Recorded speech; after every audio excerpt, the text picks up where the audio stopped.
আসসালামু আলাইকুম। বর্তমান রাজনৈতিক পরিস্থিতিতে কি ঘটতে যাচ্ছে তা নিয়ে নানা রকম উদ্বেগ উৎকণ্ঠা তৈরি হয়েছে। সকল রাজনৈতিক দল এ নিয়ে যার যার অবস্থান থেকে কথা বলছে। তবে দেখা যাচ্ছে যে অধিকাংশই বলছে যে তারা ডক্টর ইউনূসের পদত্যাগ চান না, কিন্তু সংকটের নিরসন চান, নির্বাচনে রোডম্যাপ ঘোষণা করুক এবং রাজনৈতিক দলগুলোর সাথে যাতে সংযোগ বা যোগাযোগটা বৃদ্ধি করুক। কিন্তু নাহিদ ইসলাম এনসিপির আহ্বায়ক তিনি একটা ভিন্ন ইঙ্গিত দিয়েছেন। তিনি বলছেন যে আরেকটা ১-১১ বন্দোবস্ত করার পায়তারা চলছে। কাকে ইঙ্গিত করে এই কথাটি বললেন? দর্শক, তা নিয়ে একটু বিশ্লেষণ করব। তার আগে অনুরোধ করছি, যারা ভয়েস বাংলা নিয়মিতভাবে দেখছেন তারা নিয়মিতভাবে মতামত এবং লাইক শেয়ার দিয়ে আমাদের সঙ্গেই থাকবেন। আসুন একটু দেখি যে নাহিদ ইসলাম কি বলতে চাচ্ছেন।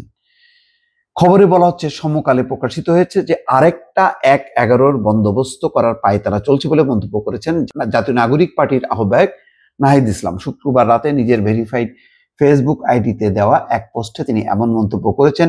ফেসবুক পোস্টে নাহিদ ইসলাম বলছেন, বাংলাদেশের রাজনীতিকে সকল প্রকার আধিপত্যবাদ থেকে মুক্ত করে স্বাধীন এবং সার্বভৌমভাবে পরিচালনা করাই আমাদের লক্ষ্য।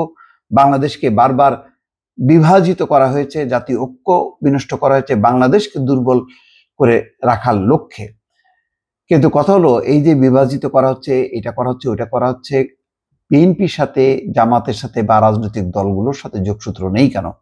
যেখানে বলা হচ্ছে যে এই সরকার সর্বদলীয় সরকারের মতামত নিয়ে চলছে, কিন্তু দেখা যাচ্ছে যে তারা এনসিপির সাথে যোগাযোগের বাইরে খুব একটা সংযোগ রাখছে না।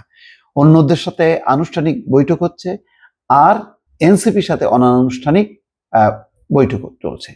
এনসিপির নেতারা যখন তখন ডক্টর ইউনূসের সঙ্গে সাক্ষাৎ করতে পারেন, যমুনার দ্বার তাদের জন্য উন্মুক্ত, কিন্তু অন্যদের অ্যাপয়েন্টমেন্ট নেওয়ার পরেও তারা পায় না। আজকে সালাউদ্দিন আহমেদ স্থায়ী কমিটির সদস্য, তারা বলছে আমরা বারবার অ্যাপয়েন্টমেন্ট চেয়েও আমরা সাড়া পাইনি। তো সুতরাং বিভাজিত কিভাবে হচ্ছে, কারা করছে, কারা দায়ী, এটা নিয়েও একটা আলোচনার অবকাশ থাকে। নাহিদ ইসলাম বলছেন, আওয়ামী লীগকে নিষিদ্ধ করার পর থেকে আবারও দিল্লি থেকে ছক আঁকা হচ্ছে দেশে অস্থিতিশীলতা তৈরি করা, দেশকে বিভাজিত করার, গণতান্ত্রিক রূপান্তরকে বাধাগ্রস্ত করে আরেকটা ১-১১ বন্দোবস্ত করার পায়তারা চলছে। ১-১১ কথাটা যদি আসে, এটা এর আগে যেটি হয়েছে 1-11 বা ১-১১, সেটা হচ্ছে তৎকালীন সেনাপ্রধান মঈনুদ্দিন আহমেদকে ঘিরে, এবং মঈনুদ্দিন আহমেদই ছিলেন 1-11 হচ্ছে মূল প্রণেতা বা উদ্যোক্তা, বা তিনি বাস্তবায়ন করেছেন। তাহলে এখনো কি এমন কেউ আছে যারা 1-11 করছেন? তিনি কি জেনারেল ওয়াকারুজ্জামান, বর্তমান সেনাপ্রধান, তাকে লক্ষ্য করেই বলছেন যে 1-11 করার পায়তারা চলছে?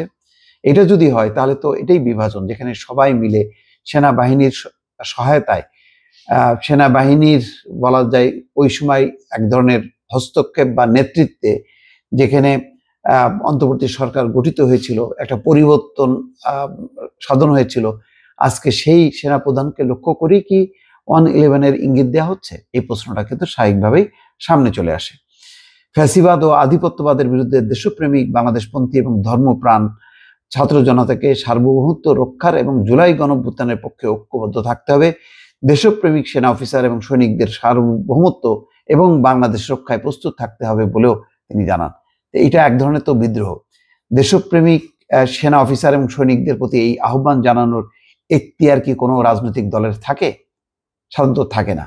এই ধরনের যদি কোনো আহ্বান জানানো হয়, সেটা এক ধরনের রাষ্ট্রদ্রোহিতার সামিল বা সেনাবাহিনীর মধ্যে একটা বিশৃঙ্খলা সৃষ্টির প্রয়াস বলে ধরে নেওয়া যায়।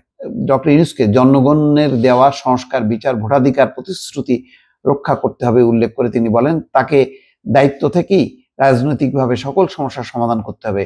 জুলাই ঘোষণাপত্র নির্ধারিত সময়ের মধ্যেই দিতে হবে, ঘোষিত টাইম ফ্রেমের মধ্যে নির্বাচন হবে, নির্বাচনের আগে মৌলিক সংস্কারের জুলাই সনদ রচিত হবে। সব ঠিক আছে, কিন্তু বিএনপির সাথে তো সংযোগটা রাখতে হবে। বিএনপি বলছে যে নির্বাচনের একটা সুনির্দিষ্ট রোড ম্যাপ বা তারিখ তারা চায়, সেইটা কেন দেওয়া হচ্ছে না? বাকি কোনোটার ব্যাপারে তো বিএনপির কোনো আপত্তি নেই। তো সুতরাং যেখানে রাজনৈতিক অনৈক্য, যেখানে করিডোর, বন্দরকে বিদেশিদের কাছে দেওয়া, এসব বিষয়ে সরকার যখন এককভাবে সিদ্ধান্ত নেয় তখন বিভাজন হয়। এটাই স্বাভাবিক।